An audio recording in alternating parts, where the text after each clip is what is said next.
आइए देखते हैं आज की मोटिवेशन कोट क्या है जो आपको दिन भर ऊर्जा से लबरेज कर देगी।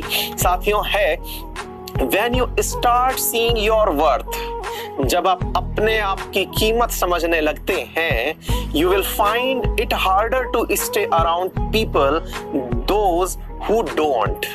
आप उन लोगों के साथ रहना बंद स्वतः ही कर देते हैं जिनकी कोई वर्थ नहीं है। वर्थ से मतलब साथियों एक बहुत महत्वपूर्ण तथ्य है। समटाइम्स हमारे विद्यार्थी जीवन में, आप पहले इस पंक्ति का अर्थ समझिए, बहुत गूढ़ रहस्य के साथ, गूढ़ अर्थों के साथ है। जब हम अपनी लाइफ में कभी अपने आप को वैल्यू देना प्रारंभ करते हैं तो हमें यह समझ में आ जाता है, वैल्यू से मतलब क्या है मैं वो भी समझाऊंगा, आप अपने आप को अहम से ना जोड़ें। लेकिन पहले इतना समझिए कि जब आप अपने आप को वैल्यू देना शुरू करते हैं तो स्वतः ही आप उन लोगों को कटाना शुरू कर देते हैं जो कि आपका टाइम खराब कर रहे हैं, यानी कि जिनका आपके जीवन में महत्व नहीं है। अब इस बात को थोड़ा सा समझते हैं सकारात्मक दृष्टिकोण से। साथियों, समटाइम्स क्या होता है कि हम जिस ग्रुप में उठते बैठते हैं, आप भी जब पढ़ाई करते हैं तो आपके ग्रुप में एक समूह होता है, आप जिन 4-5 दोस्तों से मिलते जुलते हैं उनके साथ आप बैठते हैं। लेकिन कई बार ऐसा होता है कि आपको उस ग्रुप के सदस्य जो आपकी एक्सपेक्टेड रेस्पेक्ट है वो आपको ऑफर नहीं कर रहे होते।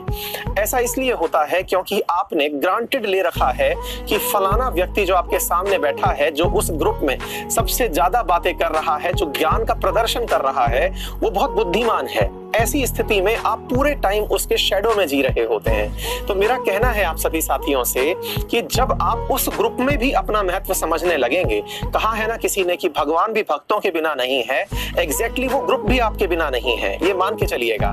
तो जिस ग्रुप में आप अपनी पंचायत करने बैठे हुए हैं, जिसमें बैठ करके आप बातें कर रहे हैं, वहां अपने आप को एक बार इंपॉर्टेंस दे के देखिए, आप पहचानिए कि आपकी क्या वैल्यू है।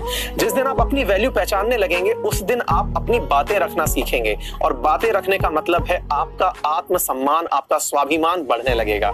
साथियों, इस बात को अन्य रेस्पेक्ट में अगर लें तो आपको यह भी पता चल जाएगा कि किस प्रकार से जब आप कोई भी कार्य कर रहे होते हैं और वर्थ की बात हम कर रहे होते हैं कि हाँ भाई, अगर कोई व्यक्ति आपके पास आके आपका समय खराब कर रहा है और आपने अपने आप को समय देना प्रारंभ कर दिया है, तो आपको समझ में आ जाएगा कि ये किसी ना किसी तरीके से मेरे टारगेट में व्यवधान बन रहा है, और आप स्वतः ही उसे छोड़ के या फिर उसको समझा के कि भैया आप अपना काम करिए, हम अपना काम करते हैं, और आप अपने ऊपर फोकस हो जाएंगे। ये गूढ़ बातें हैं, मैंने आपको कुछ आपके व्यवहारिक लाइनों के साथ इसे समझा दिया है।